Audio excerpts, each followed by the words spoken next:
Quisiera entonces empezar, ya son casi las 6:10. Quisiera retomar un poco el asunto que comentamos anteriormente con relación a la interpretación geométrica misma de la transformación de Lorentz, ¿no? Para que quede más claro el por qué precisamente esta transformación que comentaba Rodrigo hace rato. ¿Recuerdan ustedes de que tomamos el plano más simple de todos, ¿no? Una sola coordenada y el eje espacial para tener una representación diagramática de esto y que pudiéramos de alguna manera tener una mejor conceptualización de la transformada, ¿de acuerdo? Y me gustaría puntualizar eso, regresar aquí para precisamente tener esa noción, ¿no? Dibujamos un plano XT, una coordenada espacial y la temporal, y comentamos varios aspectos, ¿no? Por ejemplo, si nos posicionábamos, bueno, inicialmente tendríamos un marco de referencia en el sistema no primado que estamos llamando S, y si nos colocamos en el origen de la espacial, o sea, en X igual a 0, entonces habíamos comentado de que la evolución misma se llamaba línea del universo, que es precisamente en este caso, para este punto en particular, es el eje temporal, ¿no?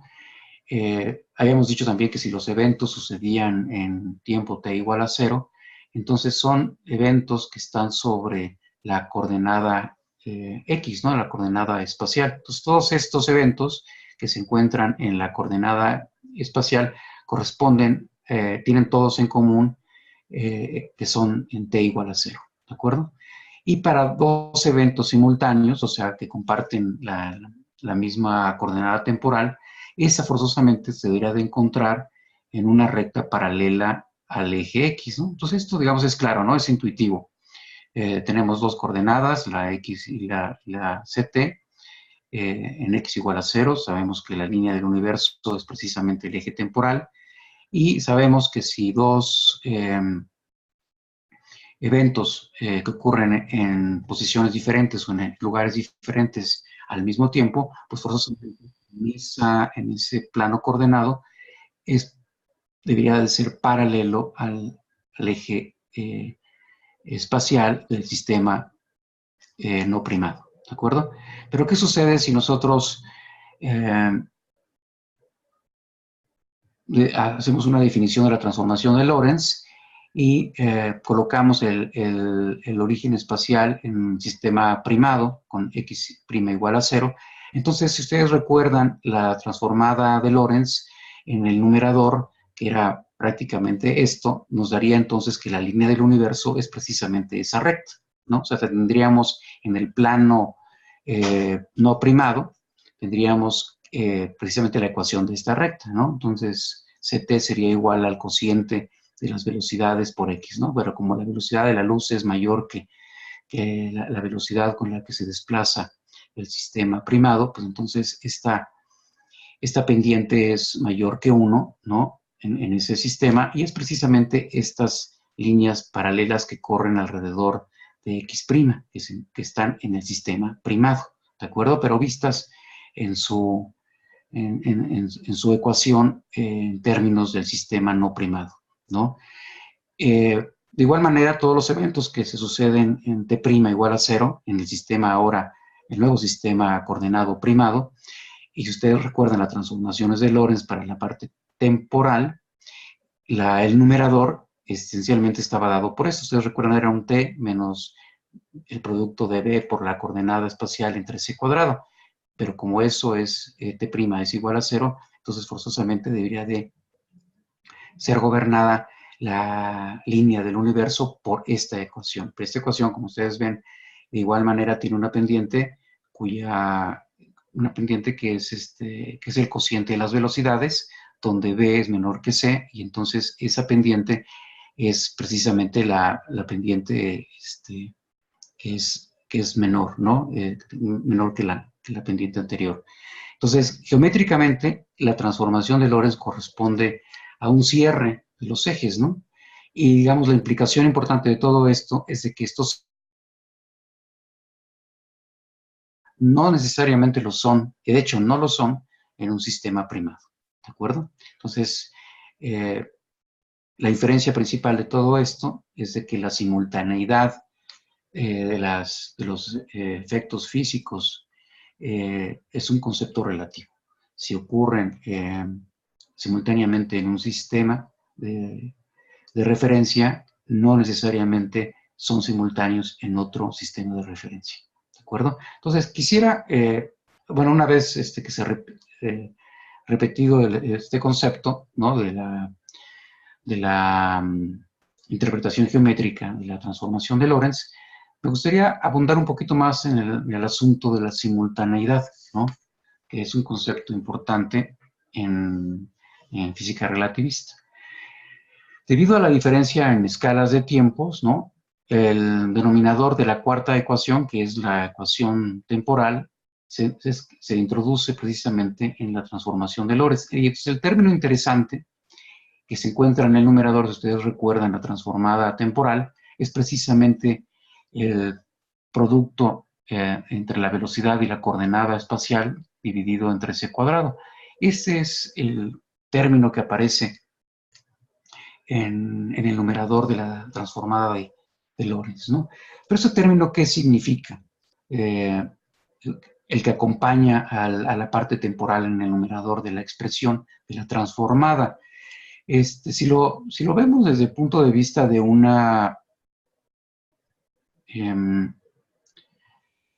marco de referencia que se mueve con una cierta velocidad, que es el sistema primado, dos eventos en lugares, eso correspondería a dos eventos en lugares separados, pero al mismo tiempo, ¿no? Cosa que no ocurren al mismo tiempo vistos en el sistema no primado. O sea, en otras palabras, si un evento ocurre, digamos, en x1 al tiempo t0, y otro evento ocurre en otra posición x2 al mismo tiempo t0, entonces la transformada temporal, que ustedes no mal recuerdan, es el t', ¿no? Sería igual a t, pero en este caso t es la diferencia de los dos tiempos, pero como ocurren simultáneamente, entonces ese término es nulo. Y el otro término es b por la diferencia espacial entre c cuadrada por el factor gamma, ¿de acuerdo? Entonces, si ustedes recuerdan, también lo hicimos de manera diferencial. Entonces, digamos, esta parte de aquí sería la diferencial de temporal, sería igual a la velocidad por la diferencial espacial entre c cuadrada multiplicado todo por el factor gamma, ¿de acuerdo? Precisamente de esta fórmula se podría haber inferido sin haber hecho, digamos, la interpretación geométrica misma de la transformación de Lorentz para la parte temporal, lo hubiéramos visto directamente de la propia expresión para la transformada en la parte temporal, ¿no? Considerando simultaneidad en un sistema, el sistema no primado, ¿de acuerdo? Pero entonces en esta ecuación precisamente nos da el que no exista la simultaneidad en el sistema primado, o sea, en aquel sistema que se mueve con una cierta velocidad con respecto al sistema no primado, ¿sí? Entonces, esto se conoce como la falla de simultaneidad a una cierta distancia, ¿sí? ¿Cómo podemos, por ejemplo,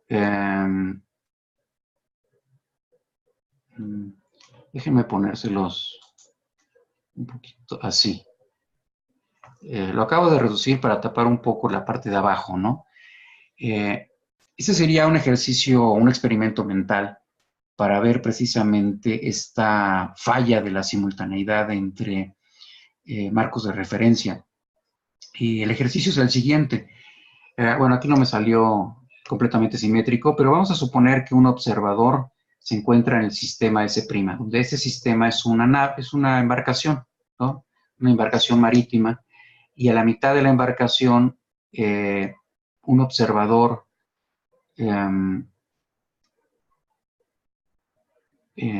ve que una fuente luminosa emite un fotón hacia un extremo, ¿no? Donde se detecta el tiempo de llegada del del evento luminoso, del fotón, mientras que la misma fuente emite otro fotón en la parte trasera de la nave y se mide los tiempos con otro reloj, ¿no? La nave se encuentra a una cierta velocidad desplazándose con respecto a un observador también en tierra. Entonces tenemos dos observadores, un observador que está en la embarcación y este observador va a medir los tiempos de llegada de de la señal luminosa y va a detectar el tiempo de llegada con el reloj 1 y también lo va a hacer con el reloj 2, ¿de acuerdo? Y para hacerlo todo simétrico, para que este observador, en principio, ustedes lo pueden inferir o suponer que así va a ocurrir, este observador necesariamente debería, porque las distancias son las mismas, está justo a la mitad de la embarcación y los relojes se encuentran precisamente en los extremos a la misma distancia, pues los tiempos de llegada de los fotones, ¿no? De la señal luminosa. La pregunta es, ¿cómo pueden los relojes sincronizarse entonces en ese sistema? Ajá. ¿Cómo sería la pregunta? Entonces, lo que yo quiero ver es qué diferencias en los tiempos de llegada de los relojes en la embarcación son medidos en un observador que se desplaza en ese mismo sistema a una cierta velocidad con respecto a otro observador que se encuentra en tierra, ¿no? Entonces, ¿qué podemos decir? ¿Qué se les ocurre a ustedes? Me gustaría que ustedes me dieran la respuesta y ver si este experimento mental, nos da precisamente una respuesta mucho más intuitiva, mucho más fácil que esta otra, ¿no? Esta, pues, sabemos que es de la transformación, son las transformaciones de Lorentz, ¿no? Y que estas transformaciones de Lorentz nos dejan invariantes la física, la teoría electromagnética, este, a partir de ella, ¿no? O bien pensando en términos geométricos como lo hicimos justo en la página anterior. Entonces me gustaría que ustedes me dijeran cómo podemos, sin necesidad de hacer una interpretación geométrica como la anterior y sin necesidad de aplicar una fórmula de transformación como esta para precisamente darnos cuenta de que no existe la simultaneidad, no hay una falla de simultaneidad entre los sistemas de referencia inerciales. Simplemente con este ejercicio mental muy simple, ¿qué se les ocurre a ustedes que deberían de ser los pasos mentales para poder demostrar que efectivamente existe una falla de la propia simultaneidad? ¿Quién tiene alguna idea? ¿Quién quiere participar en esto?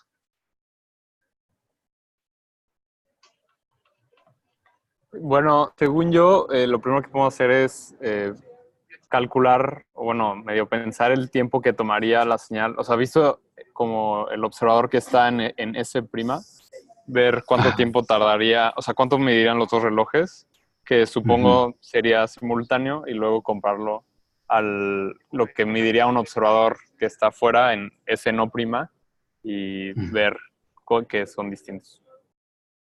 Ok, pero ¿cuál sería entonces? Está perfectamente bien. ¿Y cuál sería el razonamiento? ¿Qué es lo que tú esperarías, por ejemplo, encontrar si tú fueras el observador anclado en la embarcación? ¿Y qué medirías tú sobre la medición que obtendrías si fueras el observador que estuviese en tierra y y que vieses desplazar a otro observador en la nave, ¿no? En la embarcación, y y que tú me dijeras qué diferencias habría, tanto del observador en S', en la nave que se está moviendo, y el observador en tierra. Qué puede decirse de los tiempos de medición de los relojes, tanto adentro de la nave como observados externamente?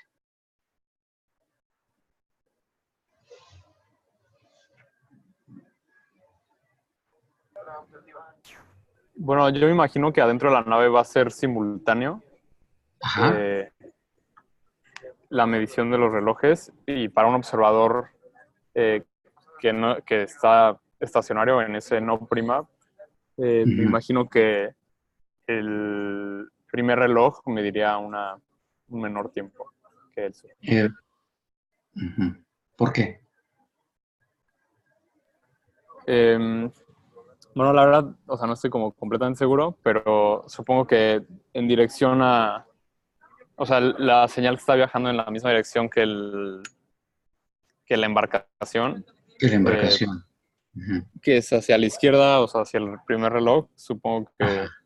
podemos aplicar, digo, la transformada, aunque no lo hagamos analíticamente, nada más mentalmente, supongo que te daría un tiempo menor que el segundo que va en dirección contraria, pero no estoy seguro.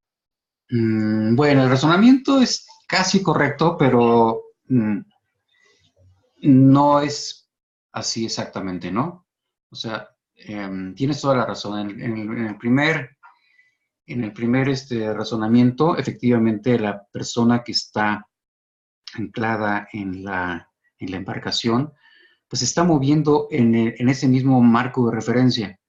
Entonces, él está en reposo en ese marco de referencia, ¿no? No se está desplazando y entonces tanto una señal luminosa que se propaga hacia la izquierda al primer reloj como la otra señal luminosa que se propaga hacia el segundo reloj, medirían, si se encuentra la señal en la mitad de la nave, pues medirían exactamente los mismos tiempos, porque para ese observador en particular, él está estático, no observaría ninguna diferencia. En el otro razonamiento de la persona que se encuentra en tierra, parcialmente estás bien, pero ocurre exactamente lo contrario, ¿no?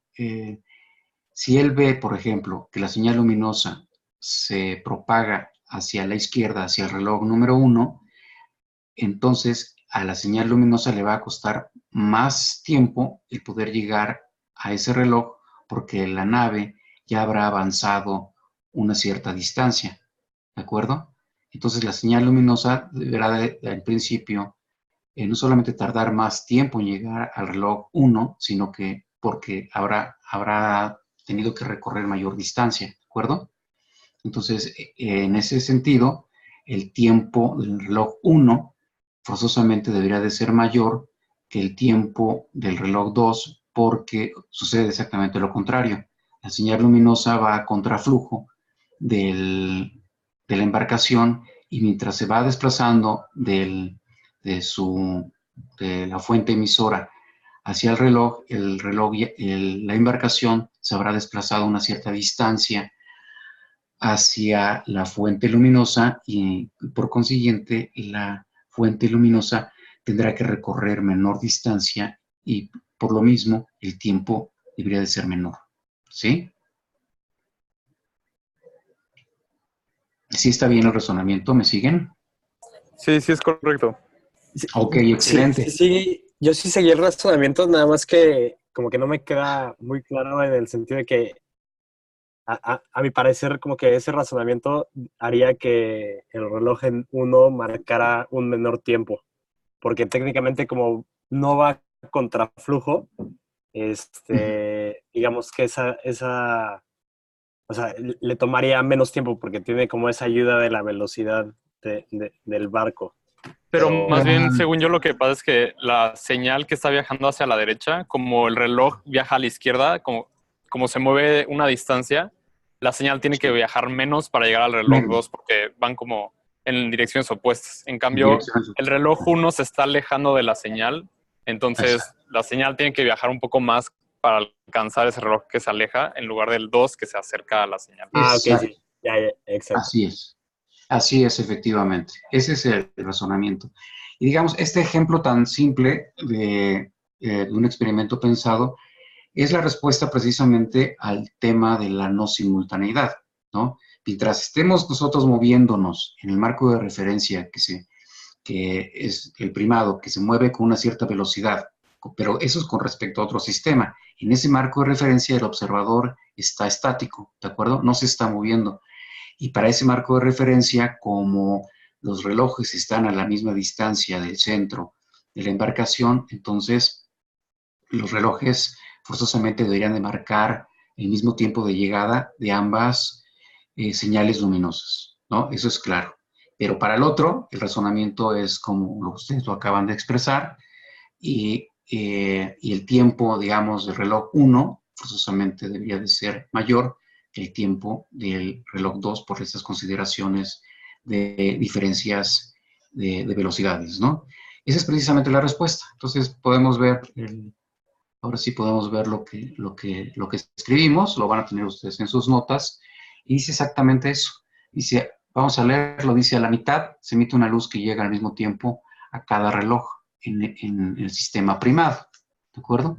Para un observador en tierra, que estamos llamando S, la señal que se propaga a la izquierda tardará más tiempo en llegar al reloj 1 por recorrer mayor distancia que en llegar al reloj 2 que recorre menor distancia, ¿de acuerdo? Se encuentran las dos a las mismas distancias, pero a uno le toma más tiempo por recorrer más distancia, a otro le toma menos tiempo por recorrer menos distancia. Digamos, este sería un experimento pensado para inferir que la simultaneidad en los marcos de referencia no se cumple, ¿de acuerdo? O sea, hay una falla de la simultaneidad. Entonces, este es un ejercicio muy bonito porque nos podemos acordar toda la vida de algo como esto, un experimento muy simple que explica en palabras, sin necesidad de artificios matemáticos como la propia transformación de Lorentz o de la interpretación geométrica que ya vimos sobre el movimiento de los ejes de los marcos de referencia y la relación que guardan uno con el otro para precisamente saber que hay una falla de simultaneidad a una cierta distancia, ¿de acuerdo? Déjenme decir, bueno, ampliar el argumento diciendo que el observador que se encuentra en la nave ve a los dos relojes sincronizados, ¿no? Que era lo que estábamos pensando, ¿no? Los dos relojes marcan exactamente los mismos tiempos, significa que van caminando los dos relojes simultáneamente, pero aquel que está anclado en la Tierra ve a los relojes que nunca van a estar sincronizados. Un reloj va a marcar un tiempo y el otro reloj va a marcar el otro tiempo. Entonces, en el sistema primado, el tiempo en dos posiciones son simultáneos, y en el sistema no primado hay diferentes valores de tiempo en este mismo sistema coordenado. Bueno, vamos a ver un concepto que es de adición de velocidades. Y discutamos el problema de adición de velocidades en relatividad, ¿no? Vamos a suponer que tenemos un objeto dentro de una nave espacial que viaja a 200,000 kilómetros por segundo y que la nave viaja a 200,000 kilómetros por segundo, ¿sí? Vamos a suponer que este es el sistema que nosotros denotamos como el primado, ¿no? Entonces, el objeto se transporta dentro de la nave a una velocidad que es menor que la velocidad de la luz. Recuerden ustedes que la velocidad de la luz es de 300,000 kilómetros por segundo. Estamos diciendo, bueno, este es menos, y que la nave viaja a 200,000, ¿no? La pregunta es, ¿qué tan rápido el objeto dentro de la nave se mueve desde el punto de vista de un observador afuera? ¿De acuerdo? Entonces, ingenuamente, podríamos pensar que tendríamos que aplicar una suma de velocidades, ¿no? Tendríamos que decir, bueno, podríamos decir que la velocidad es el doble precisamente, los 200,000 kilómetros de la nave más los 200,000 del objeto que se mueve dentro de ella, y entonces la suma de las velocidades nos darían 400,000, y eso pues excede la velocidad de la luz que conocemos. Para poder resolver este paradigma, pues vamos a suponer que sea v la velocidad del objeto visto por una persona dentro de la nave, ¿no? En el sistema primado. Y que u es la velocidad de la nave respecto a Tierra. y que Vx es la velocidad visto el objeto desde la Tierra, ¿de acuerdo? Entonces, la velocidad con que se mueve un sistema y el otro es U, ¿de acuerdo? U es la velocidad de diferencia entre ambos sistemas. Entonces, dentro de la nave, la velocidad pues es el sistema primado, pues es Bx'. Estamos escogiendo solamente una de las coordenadas espaciales para poder simplificar digamos, el argumento.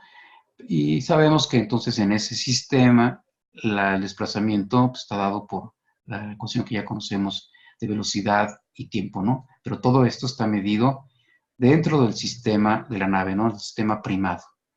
Y sabemos que para un observador en tierra, pues para conocer entonces la posición, pues tendríamos que aplicar nuestras transformadas de Lorentz, ¿no? Que como sabemos, pues están dadas por esta expresión, ¿sí? Pero ahora están medidas en el sistema primado. Y todo esto multiplicado por el factor relativista por gamma, ¿de acuerdo? Hasta aquí no hay ninguna dificultad, ¿no? O sea, digamos, los argumentos los hemos aplicado, estamos ampliando un poquito esta noción para saber cuál es la adición precisamente de las velocidades, ¿no? Sin embargo, podemos pensar que, bueno, la posición es una función del tiempo, ¿no? Y para obtener la velocidad vista por el hombre fuera de la nave, debemos dividir su distancia entre su propio tiempo, no por la del otro hombre, ¿no? Entonces, fuera de la nave, la parte temporal sería pues, las ecuaciones, la ecuación de Lorentz relativista, ¿de acuerdo? Aquí estoy utilizando la transformada del sistema primado, no primado, conociendo las magnitudes del sistema no primado. Recuerdan ustedes, ¿no? Inicialmente la habíamos visto al revés, pero aquí era con signo negativo. Entonces no cambia nada, lo único es la utilización de un signo contrario, ¿no? Porque estamos ahora anclados en el sistema no primado. Entonces esta sería la fórmula de transformación, ¿no?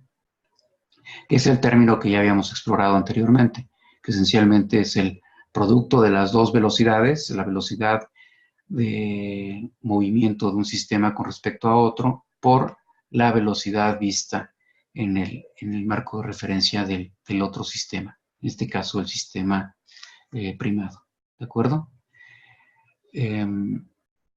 Si quisiéramos entonces conocer cuál es esa velocidad en el sistema no primado, aquel que está fuera del sistema que se está moviendo con una cierta velocidad, pues sería el cociente precisamente del desplazamiento con respecto al tiempo.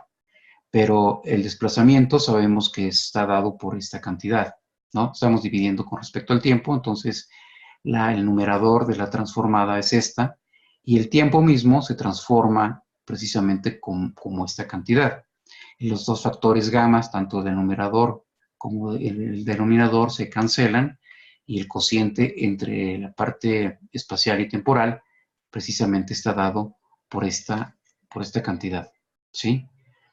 Entonces, el argumento fuerte aquí es de que nosotros podríamos pensar que la velocidad vista en el marco de referencia, ¿no? Ingenuamente debería de ser exclusivamente la suma de las velocidades, ¿no?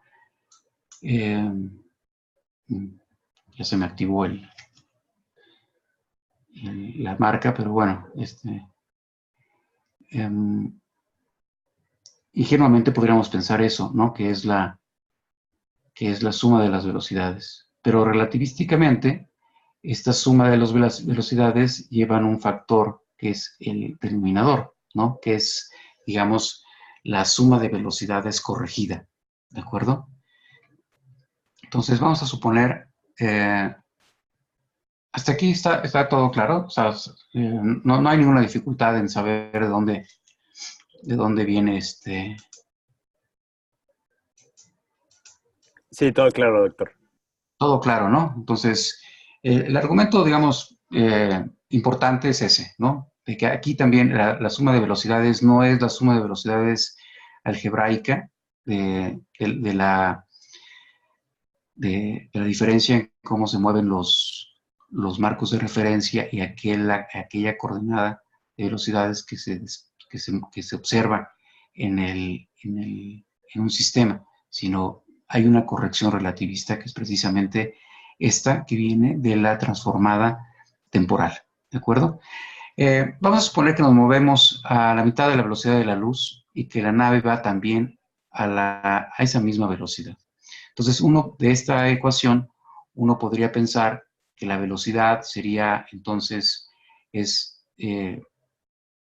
c entre 2, que es la mitad de la velocidad de la luz, más esta que estamos midiendo, que decimos que va como c entre 2, y entonces el numerador sería 1 más c entre 2 por c entre 2 me queda c cuadrado entre 4, que se anula con este c cuadrado, y me quedaría 1 más un cuarto, que es un quinto. El recíproco me quedaría 4 quintos de c, ¿de acuerdo? Entonces, con esto queremos decir que en relatividad, por ejemplo, un medio más un medio no hacen 1, pero hacen 4 quintos, ¿sí? O sea, nunca vamos a poder tener una velocidad cuyo coeficiente de c exceda precisamente 1. Por mucho que sean la diferencia de las velocidades entre la velocidad que se mueve un marco de referencia con respecto a otro y del objeto medido en ese marco de referencia, ¿de acuerdo? Si tomamos el caso límite, vamos a decir que los marcos de referencia se desplazan, bueno, no, que la velocidad medida del objeto es c. Entonces, esa velocidad en el marco de referencia, en el otro marco de referencia sería igual a u más c, que sería u más c en esta expresión, y todo esto partido por 1 más u por c entre c cuadrado, ¿de acuerdo? Entonces, únicamente estoy reemplazando la velocidad medida en ese marco de referencia como quizá la velocidad que lleva una señal luminosa, que sabemos que se desplaza a la velocidad de la luz, ¿no? O un objeto, a lo mejor, es un objeto extraño por ahí que se pueda mover a esa velocidad, cuya velocidad es c, lo colocamos en la ley de la fórmula de adición de velocidades y vemos que esa velocidad no es otra cosa más que la velocidad de c, ¿no? Entonces, si algo se mueve a la velocidad de la luz adentro de ese sistema, entonces aparecerá moviéndose con esa misma velocidad afuera, ¿de acuerdo? Y ese es precisamente el postulado de Einstein, que decía que la velocidad de la luz es la velocidad límite y esa velocidad es la misma medida en cualquier marco de referencia, ¿sí? Entonces, como ven, estos pequeños ejercicios numéricos son consistentes con la teoría, ¿no?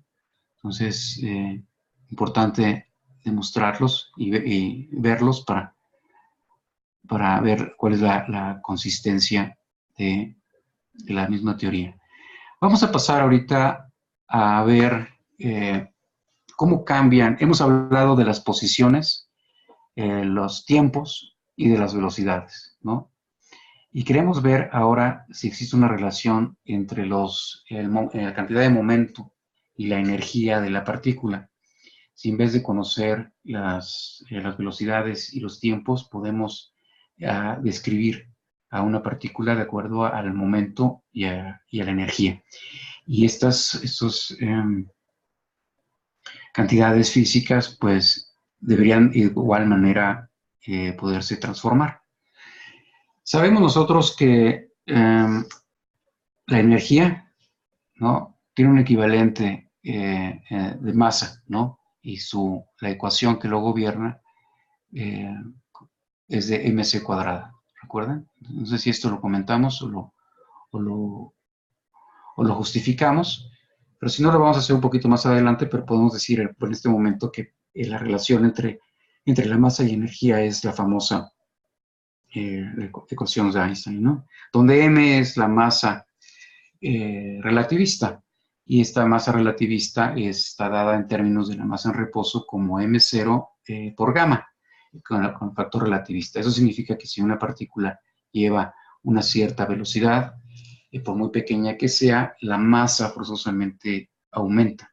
Y conforme la velocidad de esa partícula se aproxima a la velocidad de la luz, la masa de la partícula aumentará en mayor cantidad. ¿De acuerdo? Entonces, la energía estaría dada en términos de la masa en reposo por esta cantidad. ¿Sí? Si la partícula tiene una velocidad cero, se encuentra en reposo, la partícula tiene una energía intrínseca, que sería E igual exclusivamente a m0c cuadrado. ¿De acuerdo? Entonces, la masa en reposo tiene un equivalente energético, ¿sí? Y es precisamente mc cuadrado. Conforme se pone en movimiento la partícula y adquiere la velocidad, la masa de esa misma partícula aumenta, ¿sí? ¿Qué podemos decir del momento? El momento definido es mv, y esto es, con la definición de la masa, pues una cantidad semejante a la anterior, ¿no? Si manipulamos estas dos ecuaciones y las llevamos al cuadrado, obtenemos una relación tanto para la energía como para el momento. La relación cuadrática nos dice que el cuadrado de la energía es el cuadrado de esta cantidad de P y C al cuadrado más un componente energético de la masa de la partícula que se está moviendo, pero en reposo. Entonces es un componente adicional. Entonces, la pregunta que surge aquí, una vez puestos en claro a qué nos referimos con energía y con el momento y la relación que guardan estas dos, la pregunta que surge es cómo se vería el momento y la energía en un nuevo sistema coordenado, ¿no? El sistema no primado es aquel que tiene un objeto que se mueve con una cierta velocidad, ¿sí? Y el sistema primado, pues otra vez, es aquel que se mueve con una velocidad u relativa a ese marco de referencia, ese, el sistema no primado, ¿sí? Entonces vamos a suponer que esta velocidad con la que se mueve el objeto en el sistema no primado es paralelo, ¿no? Únicamente por simplicidad, ¿no? Y la pregunta es, ¿cómo se observa esa velocidad en el sistema primado, ¿no? La respuesta ya la conocemos, ¿no? Y es algo que vimos, aquí le estoy poniendo página 22 para referencia, estamos aquí en la 18 y estamos haciendo una inserción, pero en la 22, en la página 22, que vamos a ver en unos momentos, que ya incluso lo comentamos muy rápidamente en la sesión pasada, la adición de velocidades nos dice que efectivamente, esto es lo que habíamos comentado hace unos minutos, ¿no? Es la fórmula de adición de velocidades. Es esencialmente la suma o la adición de esas velocidades con una corrección relativista. Recuerden ustedes, esta corrección relativista tiene que ver con la parte temporal. Y bueno, para calcular la energía en el sistema que se está moviendo con una cierta velocidad u, ¿no? La energía medida en el sistema S', que viaja con respecto a S con la velocidad u, como ya comentamos, ¿no? Estamos repitiendo. Bueno, ¿qué podemos hacer? Sabemos que la energía es proporcional en nuestros cursos de mecánica como el cuadrado de la velocidad, pero primado en ese sistema, ¿de acuerdo? Entonces, pues tendríamos que sacar el cuadrado de esta velocidad prima, que sería esta expresión, ¿no? El cuadrado del numerador, el cuadrado del denominador, eso no tiene problema. Luego hacemos el truco matemático de hacer la diferencia, multiplicamos por el signo negativo y le sumamos el c cuadrado y obtenemos esta expresión, ¿no? Que es únicamente álgebra, ¿de acuerdo? Ustedes lo van a tener en sus notas, así que no no me preocupa si lo siguen, es muy fácil, ¿no? O sea, no tiene mayor conflicto, pero de cualquier manera ustedes se pueden convencer, quizá a vista muy rápido de que es correcto, o si no lo pueden reproducir posteriormente, ¿no? La álgebra no nos interesa mucho, ¿no? Bueno, siempre y cuando esté bien hecha, ¿no? Para poder llegar bien a las expresiones. Entonces, eliminando uno o dos términos, encontramos este numerador, el denominador no ha cambiado, hacemos una manipulación de factores, agrupándolos. Lo mismo con el denominador regresamos a la corrección de la división de velocidades original, que era precisamente esta que tenemos acá, y nos lleva a esta expresión, con la que ustedes adivinarán, lo hicimos únicamente para poder tener el factor relativista, pero ahora expresado en el sistema primado, ¿no? Entonces dividimos todo entre c cuadrado, ¿no? Para que nos dé esta cosa, y lo metemos en este término, por ejemplo, el primero, entonces este primer término se convierte en este segundo permanece igual y el denominador pues no se altera. Entonces aquí podemos sacar el recíproco y sacar la raíz para obtener, como ustedes ya se habrán dado cuenta, el factor gamma, el factor lista gamma, y eso al sacar las raíces y el recíproco, va para arriba sin este cuadrado y estos dos se convierten en raíces, ¿de acuerdo? Entonces eso es álgebra nada más, es una manipulación de los términos, ¿no? Aquí, como ven, están separados ahora la U y la B, ¿no? La U, recuerden ustedes, es la velocidad con la que se mueven, la velocidad relativa de los dos sistemas, el primado y no primado, y esta es la velocidad con la que se mueve el objeto en un sistema. Entonces, ¿qué pasa aquí? Que la energía, ¿no? Está dado por, no, aquí hay un error, E' es m0c cuadrado, aquí me faltó el factor gamma. Déjenme ver si es cierto. Tengo la impresión que aquí falta gamma. Sí, efectivamente es gamma, ¿no? Que es este de aquí. Entonces, si hago m0c cuadrado gamma, pues multiplico m0c cuadrado por este, que es este término, m0c cuadrado por este, que es este término, se me va esta c cuadrada, me queda únicamente el producto de las dos velocidades y la gamma ahí. Entonces, estrictamente, déjenme ver si no... Sigo siendo malo para tratar de hacer esto, pero aquí... no. Déjenme ir para acá. Ahí. Aquí viene.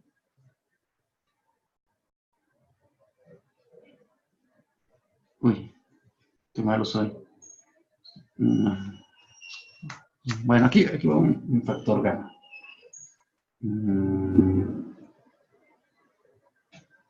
No. Si no, no se preocupe, doctor, ya hicimos la anotación. Ya hicieron la nota, ¿no? Yo de cualquier manera les voy a dar la nota y ustedes van a poder corregir. Ya cuando tenga un poco más de experiencia en esto, ya podré hacer la manipulación. Ahora lo que quiero hacer es borrarlo.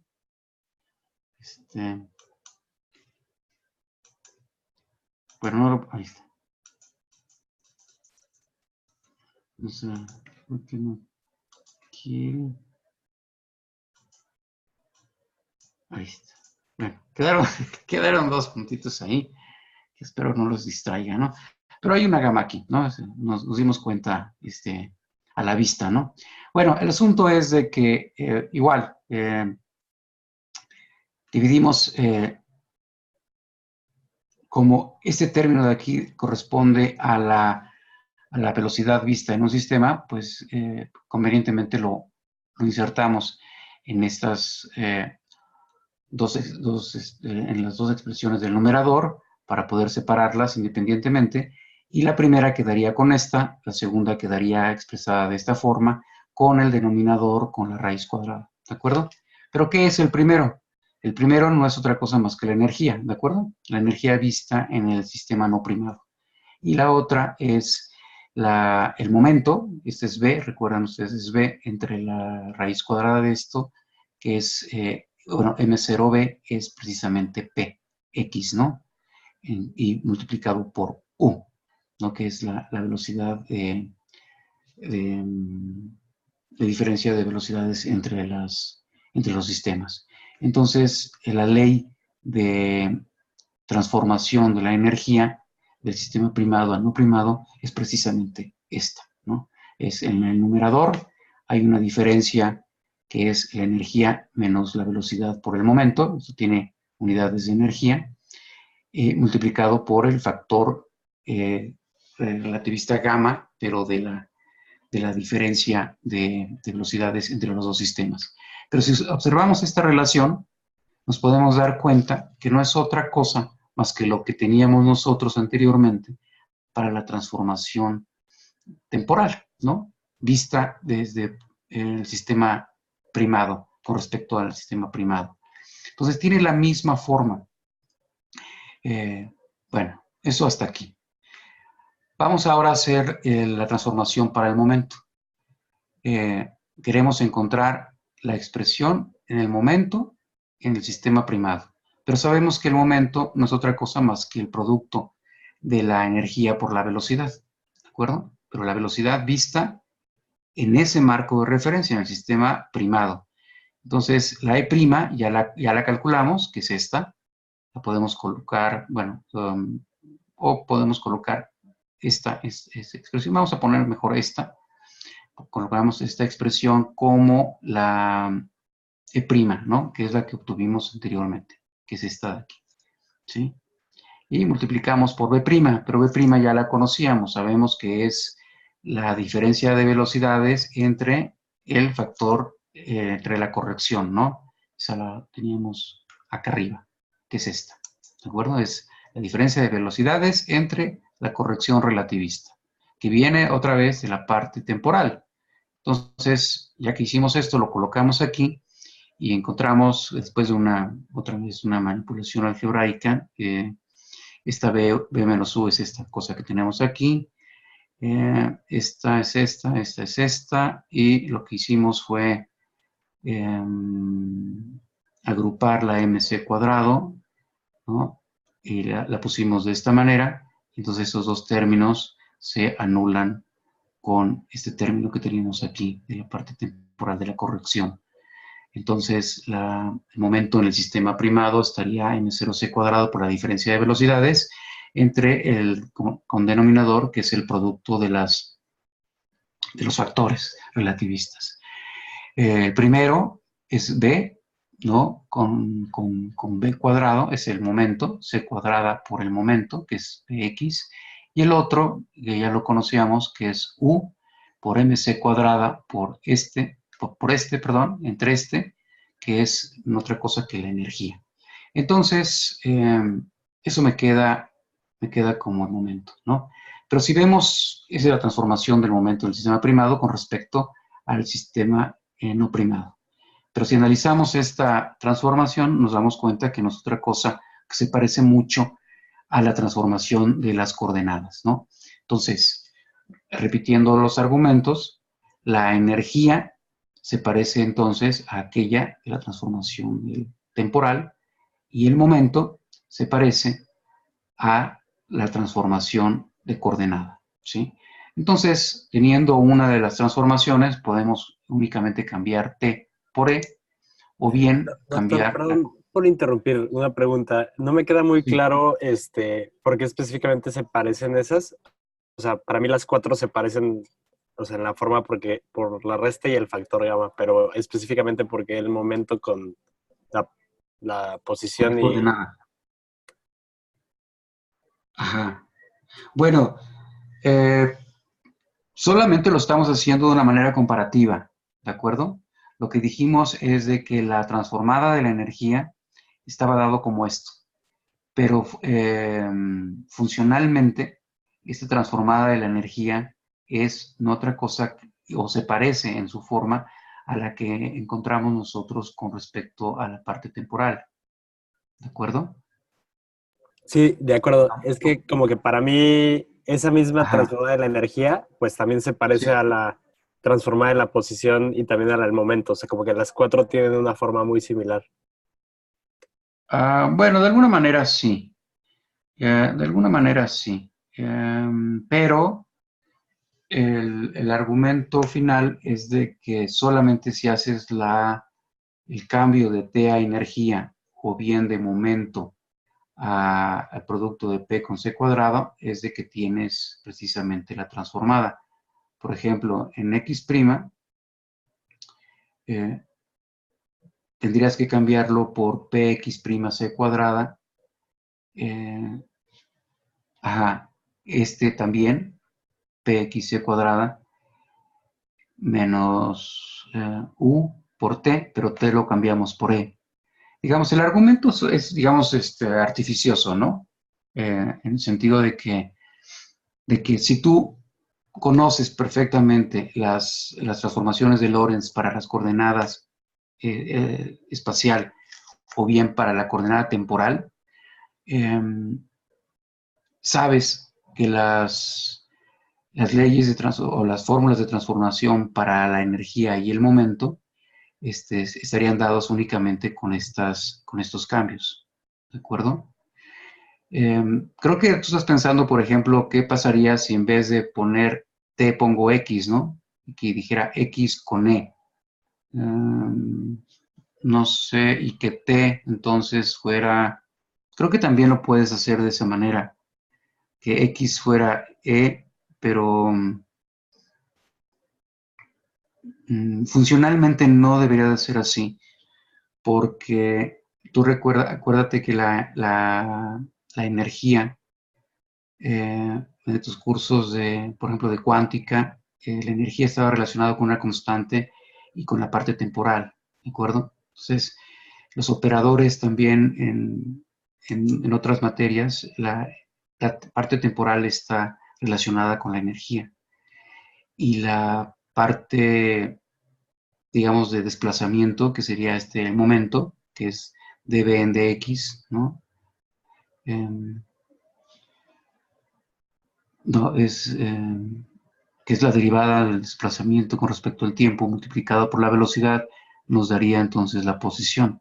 Entonces, digamos, el argumento es, pues, pensaría yo quizá un poco artificioso en ese sentido, pero, digamos, de las leyes, de las fórmulas de transformación que encontramos, eh, estas serían los cambios que habría que hacer para poder entonces, de las mismas eh, transformaciones de Lorentz de coordenadas en el espacio-tiempo, deberíamos de encontrar también las transformaciones para el cuadrivector de momento, ¿no? Ese cuadrivector de momento está relacionado con el momento de la partícula y digamos, la componente temporal no es el tiempo ahora, sino es la energía.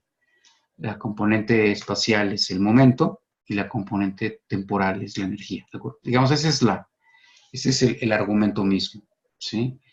Y entonces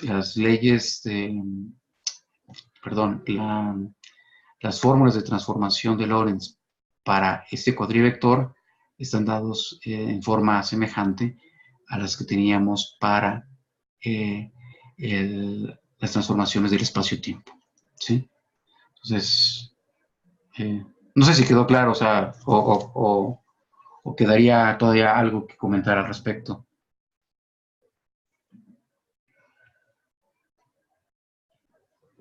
¿Qué dicen? Sí, creo que está claro, aunque entiendo también el Ah, punto de que, pues, como que todas en general tienen la misma forma, pero sí queda claro. sí. Um, bueno, les dejaría como tarea el que ustedes se convencieran que efectivamente esta es la transformación correcta que hay que hacer de la transformada del espacio-tiempo para encontrar la del, la del cuadrivector de momento. Pienso que debe de ser así por los argumentos que yo les comento, sobre todo el de la energía con el tiempo. Porque si hiciéramos, por ejemplo, de la posición con la energía, o sea, quisiera ver si efectivamente también tendríamos las mismas unidades. Entonces, vaya, compénsense ustedes mismos, ¿no? Quizá me puedan comentar alrededor de esto. Ya no quisiera invertir más tiempo en esto, pero compénsense ustedes que el cambio de T por E y del de X por esta cantidad, el producto de P con el cuadrado de la velocidad de la luz, es el que se debe hacer para tener esto. Si hiciéramos una inversión de estos cambios, pues entonces quizás las fórmulas quedarían de manera diferente y posiblemente las unidades también serían otras, ¿no? Entonces los dejo a ustedes para que lo, para que lo mediten, ¿no? Y si realmente hay un cambio que es indistinto, pues sería pertinente anotarlo, ¿no? Creo que no debe ser así. Eso es lo que vimos la clase pasada. No voy a abundar más en esto. Habíamos visto solamente el concepto de contracción temporal. Vimos que en el espacio de Minkowski esto se traduce a que la pseudodistancia puede definir dos eventos, ¿no? Recuerden que esto era la pseudodistancia que puede tener un signo positivo y negativo, pero si los eventos están causalmente conectados, forzosamente deberíamos tener esta relación. Recuerdan ustedes que casualmente conectados significaba el que los eventos podían estar al interior o en la superficie del cono futuro, ¿de acuerdo? O bien o un evento que podía ser afectado físicamente por algún otro evento que estuviese al interior o sobre la superficie del cono pasado. También hicimos una definición del tiempo propio, ¿no? Pensando que en un sistema determinado tenemos las mismas coordenadas, ¿no? Entonces la parte diferencial espacial es nulo y definíamos el tiempo propio como este cociente, ¿de acuerdo? O igualmente en la parte diferencial. Luego lo llevamos a cómo podríamos calcular el tiempo propio cuando la posición se convierte en una trayectoria que depende temporalmente. Hablamos de la paradoja de los gemelos, hicimos la contracción de Lorentz también, ¿no? Diciendo que la distancia que se mide en un marco de referencia que se mueve con una cierta velocidad es distinto a la longitud que se mueve en un marco de referencia que se encuentra en reposo. Y la conexión entre esas distancias es precisamente el factor relativista. Hicimos también la transformación de velocidades, que es la que empleamos el día de hoy, ¿no? Este es el argumento para encontrar precisamente esa diferencia de velocidades. Hicimos también a manera semejante a lo que hicimos hoy en cambiar la direccionalidad de la velocidad, ¿no? Y llevamos el caso límite para ver que precisamente si un marco se mueve con se mide en un sistema de referencia, se mide la velocidad como c, en el caso límite, pues en otro sistema también sería la velocidad c. Es algo que repetimos el día de hoy. Ok. Bueno, por último, el día de hoy vamos a ver un efecto también importante que se refiere al efecto Doppler. ¿De acuerdo? Vamos a considerar un objeto, un observador que está fijo en un marco de referencia en el origen, ¿no? En R igual a 0 y que observa a una partícula emitir luz, ¿no? Tenemos una fuente que se encuentra a una distancia R, ¿no?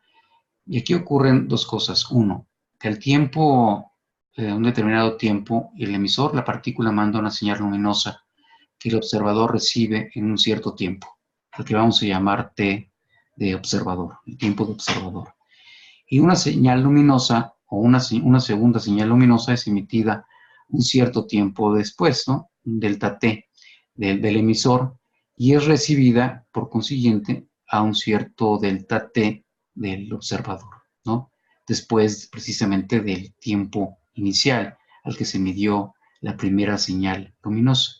Entonces la pregunta aquí es si existe y cuál sería la relación entre estas diferencias de tiempos de emisión contra las diferencias de los tiempos de observación, ¿de acuerdo? Donde, bueno, M se refiere al emisor, y tenemos un observador que está anclado en R igual a 0, la fuente luminosa emite una señal que llega al observador, esta se encuentra a una distancia R, un tiempo, y la fuente se mueve con una cierta velocidad. Esta fuente emite una segunda señal en un cierto, se desplaza a una cierta velocidad, estamos llamando delta R, ¿no? Que es igual a la velocidad por la diferencia de tiempos de la emisión, ¿de acuerdo? Y la distancia a la cual se observa con el observador es R más delta R, ¿de acuerdo? O sea, geométricamente esto es lo que estamos diciendo en palabras, lo que ocurre, ¿de acuerdo? Bueno, ¿qué podemos decir del argumento geométrico? Es de que la distancia de la fuente que emite la primera señal luminosa al observador, que estamos llamando R, no es otra cosa más que el tiempo de propagación, ¿de acuerdo? Que es el tiempo en que se emite la señal luminosa y el tiempo de observación mismo. Entonces, C multiplicado por este diferencial es precisamente la distancia que estamos considerando, ¿no? O sea, la magnitud de esta distancia. Ahora bien, la segunda señal luminosa se va a emitir cuando la fuente se ha desplazado una cierta distancia, R más delta R. O sea, esta magnitud, esa distancia, pues va a ser también la velocidad de la luz multiplicado por las diferencias entre los tiempos de observación y el diferencial del tiempo de observación menos el tiempo de emisión, la primera, más el diferencial del tiempo de emisión para la segunda fuente, ¿de acuerdo? Entonces, si suponemos que la fuente luminosa se encuentra a una gran distancia, ¿no? De tal forma que el desplazamiento, o sea, la distancia que pudo recorrer la fuente luminosa con respecto a la distancia con el observador es muy pequeña, entonces podríamos aproximar esta distancia, ¿no? De la segunda fuente luminosa al origen como esto, ¿de acuerdo? Ustedes recuerdan la ley de los cosenos, ¿no? En la que uno de los lados al cuadrado es, por ejemplo, el cuadrado es el cuadrado más el otro al cuadrado por el coseno de 2 veces el coseno del ángulo entre los dos, vectores opuestos al lado que queremos conocer, ¿no? Y bueno, como es cuadrado, aquí estamos poniendo la raíz cuadrada de este argumento, ¿de acuerdo? Como estamos diciendo que el desplazamiento de la fuente luminosa entre un evento, entre una señal y la emisión de la otra, es mucho más pequeño que la distancia del observador, podemos eliminar ese término y nos queda que esta distancia es precisamente esta, ¿no? Ya sacando el factor R en el producto. R entre su norma, la llamamos un vector unitario en la dirección de R, ¿no? Y entonces nos quedaría la norma del R, que es la distancia del observador a la fuente, más la suma del producto punto entre estos dos vectores, entre el vector unitario y el vector delta R, ¿no? Que es el que va dirigido entre la primera señal y la segunda señal. ¿Sí?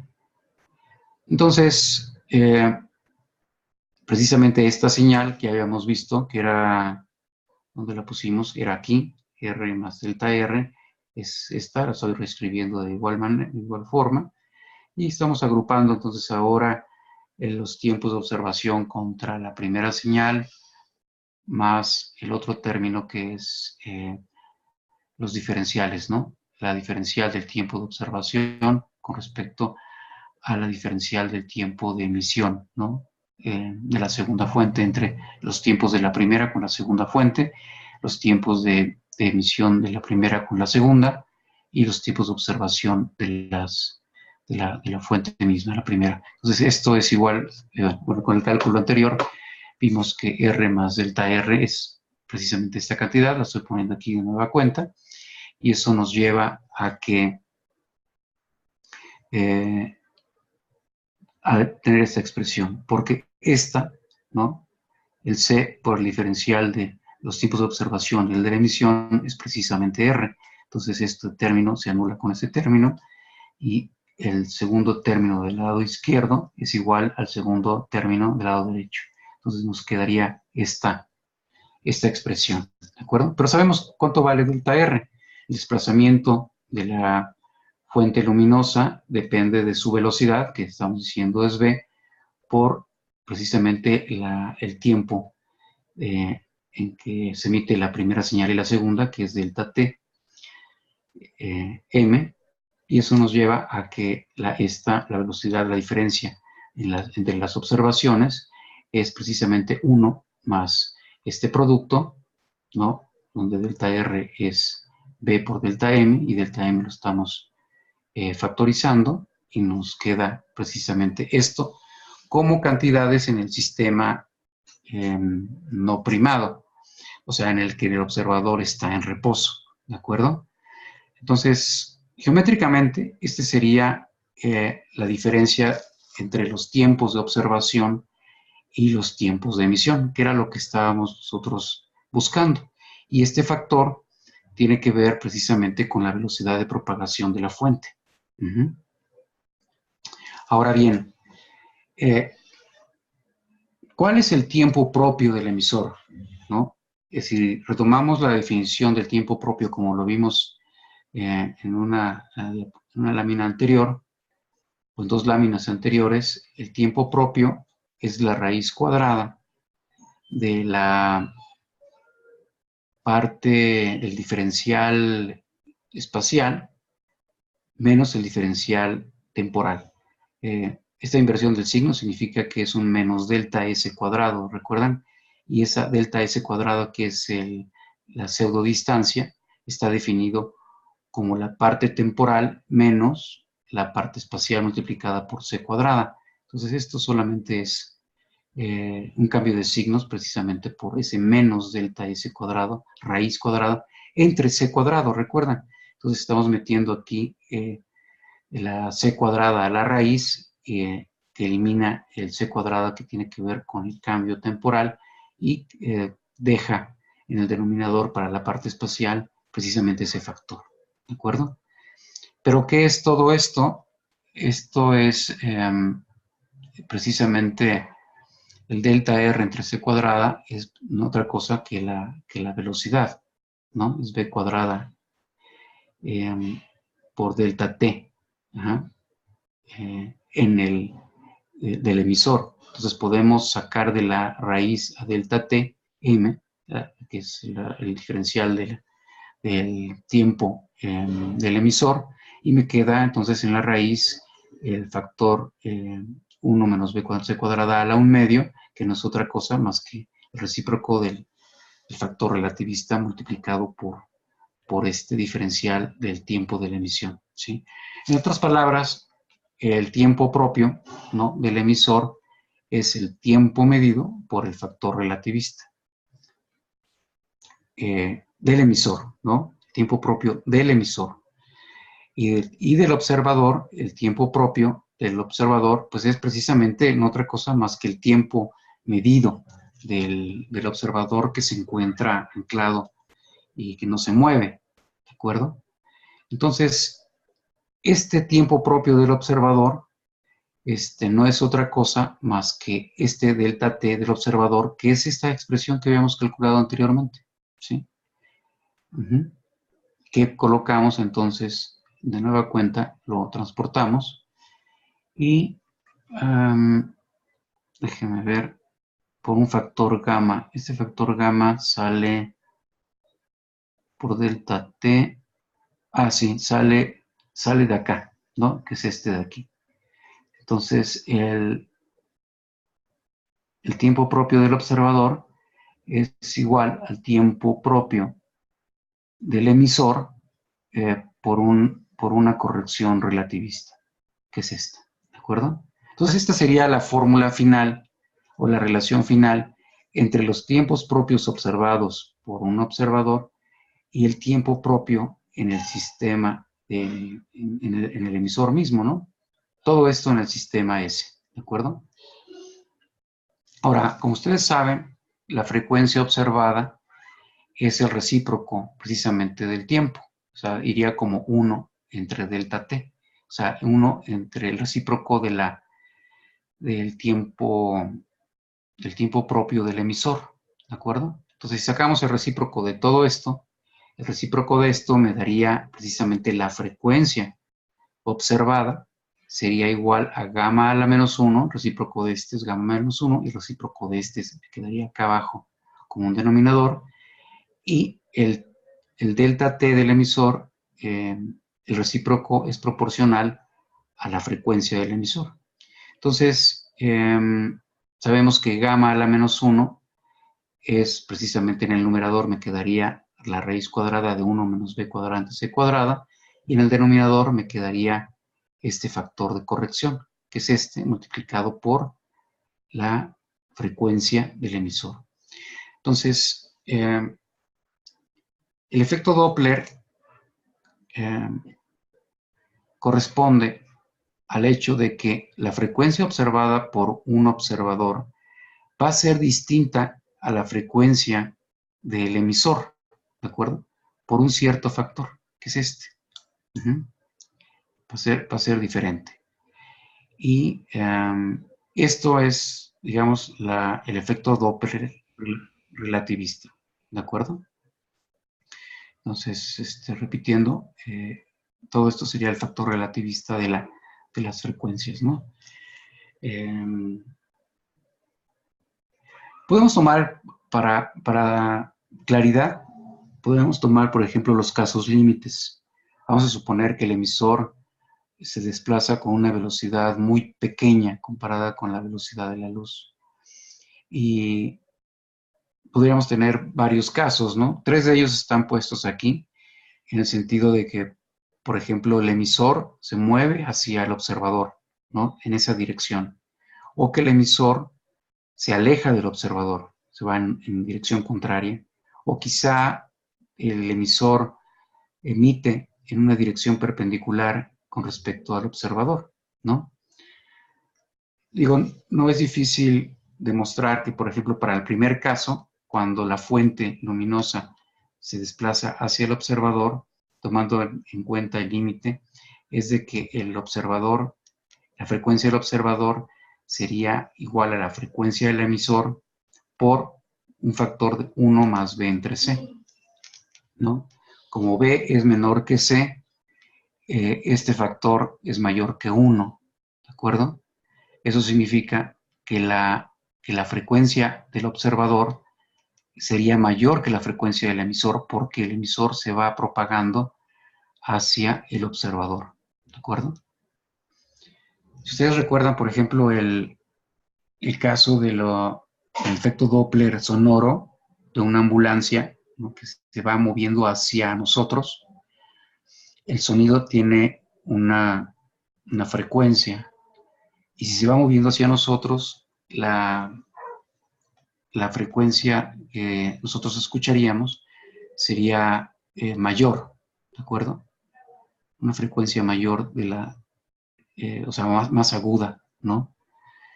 Y en caso contrario de que la ambulancia se vaya alejando de nosotros, nosotros escuchamos a la ambulancia, el efecto sonoro como una onda más grave, ¿sí? Significa que la frecuencia es mayor. Eh, perdón, la frecuencia sería menor. Y sería el caso, este caso de acá, en el que en el límite, el factor de la frecuencia emitida es 1 menos B entre C. O sea que B, por ser B menor que C, esto es menor que 1, y entonces esta frecuencia es menor que la frecuencia emitida, ¿de acuerdo? ¿Cómo llegamos a estas expresiones? Pues es muy fácil, ¿no? O sea, solamente lo que hay que hacer es hacer expansión de estos términos.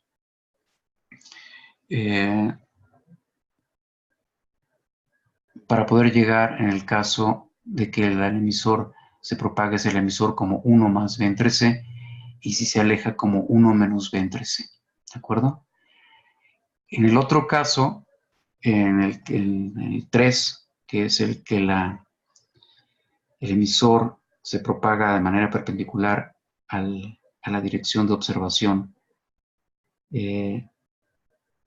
se torna cuadrático, ¿no? Y en ese caso es un orden de B cuadrado entre C cuadrado. Este es puramente relativista, ¿no? Sí es una corrección que hay que hacer, pero viene del orden relativista. No sé si haya preguntas hasta aquí. Yo les dejaría, por ejemplo, de tarea para la próxima sesión, el que ustedes se convenzan que lo que yo hice aquí es correcto, ¿sí? Tiene que ver con la expansión de los términos no tanto del numerador, bueno, ya les estoy dando la respuesta, pero tienen que verlo ustedes, ¿no? Analicen esta expresión para convencerse de que si el emisor se propaga hacia el observador, entonces tendremos un aumento de frecuencia. Si el emisor se aleja del observador, tenemos una disminución de la frecuencia, ¿no? A semejanza, por ejemplo, del caso mecánico, como les digo, ¿no? El ya trillado que ustedes conocen de Doppler, de una ambulancia que se acerca o se aleja del observador. Y el otro también es interesante, llegar a esta relación cuando el emisor se propaga de manera perpendicular a la dirección de observación. Bueno, vamos a dejarle aquí. Lo que sigue es ver la relación entre masa y energía, que de alguna manera ya lo vimos, es repetir un poco el argumento, pero con esto prácticamente terminaríamos la parte cinemática de la física relativista, y podemos empezar a ver otros temas, ¿no? Irnos preparando un poco en la parte matemática para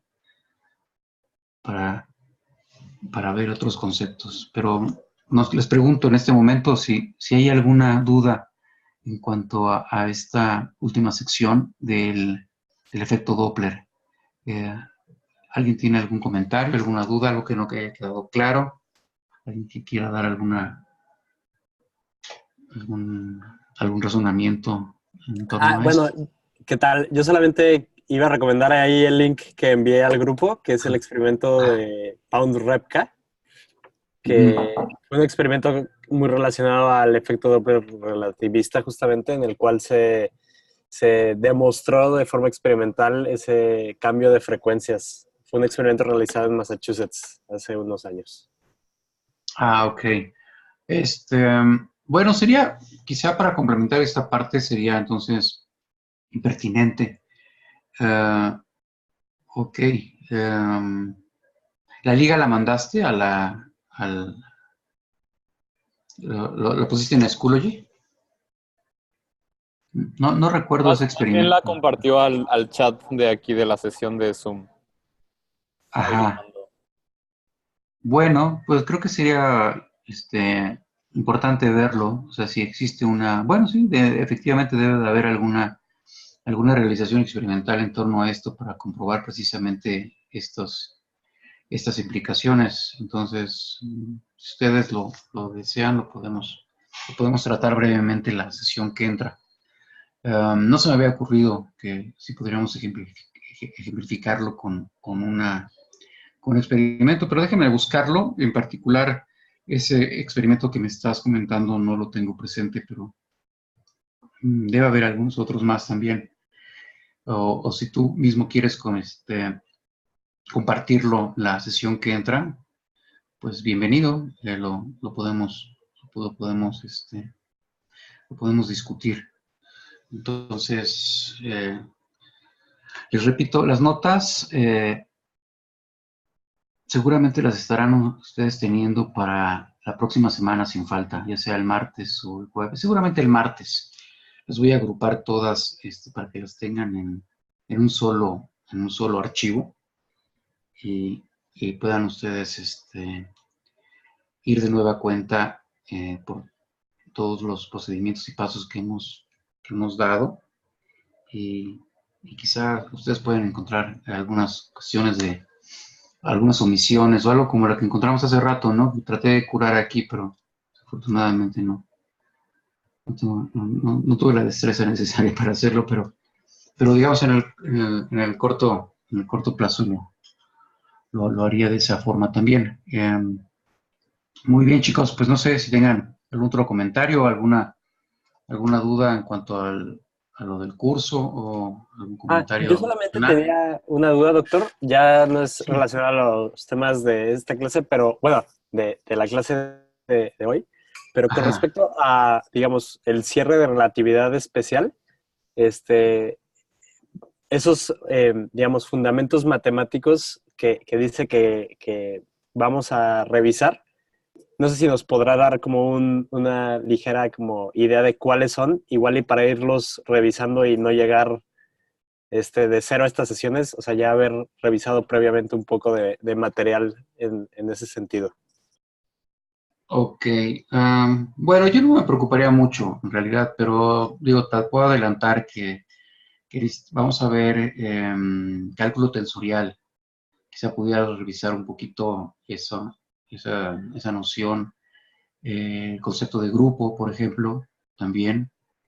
Y más que nada nos interesa eso porque queremos representar con una notación más compacta eh, las transformaciones de Lorentz, por ejemplo, ¿no? En vez de escribir pues todas las expresiones de una cierta forma, que son, digamos, los conceptos matemáticos que hemos visto hasta ahora, se han idealizado más las expresiones matemáticas para compactar las expresiones y hacerlas más manejables.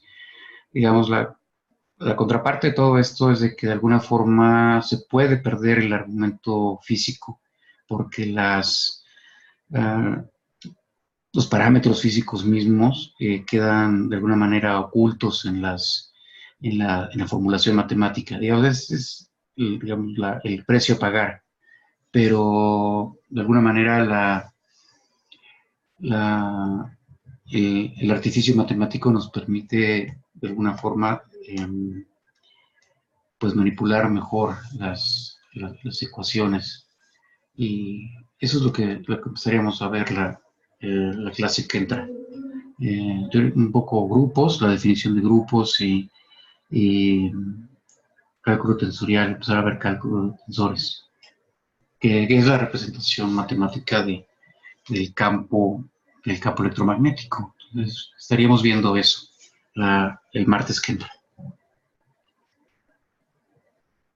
Perfecto, perfecto. Y ya nada más quería preguntar, como después de la parte de fundamentos matemáticos, como la siguiente sección de temas, más o menos hacia qué va orientada para igual leer un poco de eso. La siguiente sección, a ver, déjame ver entonces, a ver qué te refieres. Ahorita vamos, déjame ver, vimos con la contracción, dilatación, vimos efecto Doppler, fuerza relativista, vimos el cuadrimomento de energía y momento, la relación y las transformaciones de masa y energía. Vimos algunos ejemplos de fotones, leyes de conservación de carga. Bueno, esta parte no la hemos visto. Y quizá aquí podríamos dedicar un poquito de tiempo, aunque es energía en un momento de campo electromagnético, eh, sería esa parte. Quizá, todavía no lo he decidido, pero posiblemente la clase que entra, si no empezamos estrictamente con esta parte matemática, lo podríamos dedicar a hacer llevar a cabo algunos ejemplos, ¿no? Que no los hemos visto tanto como problemas. Entonces, una de dos, o empezamos con eso, creo que en tiempo vamos perfectamente bien, como para tomar un poco de pausa y no acelerar la presentación de los conceptos, sino quizá ver algunos ejemplos relacionados. Y no es hasta entonces el jueves que podríamos empezar precisamente con el formalismo tensorial. Coordenadas, introducción a grupos, variedades. Ahora tendría que revisar este material para ver cómo lo damos. Operaciones con tensores. Esta es la parte que necesitaríamos para el cálculo tensorial que les comento, que aparentemente es abundante, ¿no? Antes de llegar a relatividad general. Eh, pero bueno, no sé, con esto quizá me desvío o algo, no tengo, no recuerdo tu pregunta, No, sí está perfecto. La verdad ¿sí? es que no me acordaba que existía ese documento, entonces lo voy a revisar. Ah, ok. Aquí puedes ver algunos de los conceptos, ¿no? O sea, de hecho, yo lo revisé en su oportunidad al inicio del curso y veo que hemos seguido una secuencia, por lo menos lógica, en los conceptos, ¿no? Y no veo por qué no debamos de seguir de alguna manera la línea de trabajo en el formalismo tensorial. Entonces, si revisas el sílabus, ahí te puede dar una idea, más o menos por dónde vamos a ir, ¿de acuerdo? Lo que no he decidido es si quizá la semana que entra le dediquemos un poco a la formulación de ejemplos y quizá algunas otras efectos físicos que sean prudentes e importantes revisar quizá en torno a todo esto que hemos visto de manera conceptual. Pues bien, chicos, pues si hay algo más, si alguien quisiera dar algún comentario o nos despedimos como ustedes gusten, ¿no? Yo a una más amplia disposición. Creo que todo quedó muy claro, profesor. Muchas gracias y buena tarde. Sí. Bueno, pues buenas tardes a todos, que la pasen bien. Hasta Buena tarde, luego. profe. Yo nada más tenía, perdón, una ultimísima duda. Sí. Igual sí, la única cosa que me estaba faltando era como si durante la semana antes de la clase, para no perder como el tiempo de la clase en la que usted muy amablemente presenta todos los conceptos, si hay alguna forma en la que podamos nosotros hacerle llegar tal vez alguna duda que no, que de las cosas que hayamos revisado en la semana no nos haya quedado clara, ¿cuál sería como la mejor Ajá. forma de hacerle llegar esas dudas? Ah, creo que a través de la plataforma, ¿no? Nos podemos comunicar. O sea, mm, no sé ustedes qué experiencia tienen para la comunicación. A través de la plataforma se pueden enviar mensajes, ¿no? A través de ella. Entonces Sí, ustedes se es pueden correcto. dirigir. ¿Sí? ¿Qué les parece mejor que yo revise de manera diaria la plataforma y sepa si tengo yo mensajes o no acumulados? Entonces yo podría atender los mensajes. Hay una campanita por ahí que me indica si tengo mensajes entrantes y no atendidos. Me daría cuenta si algunos tienen algún comentario o cualquier cosa y de esa forma podría yo atenderlo y comunicarnos. Muchísimas gracias. Sí, es que como ya vamos a Ujú. empezar a ver ahora sí como temas que son realmente nuevos, entonces, o sea, que no hemos visto nunca, entonces como seguramente vamos a estar leyendo un poco relacionado a eso, entonces para poder ahí tener un espacio para aclarar cualquier cosa, ¿no? Muchas Claro que gracias. sí, cómo no. Muy bien. Muy bien, pues muchas gracias a ustedes, ¿eh? Hasta luego. Gracias, buena tarde. Buenas tardes, que estén muy bien.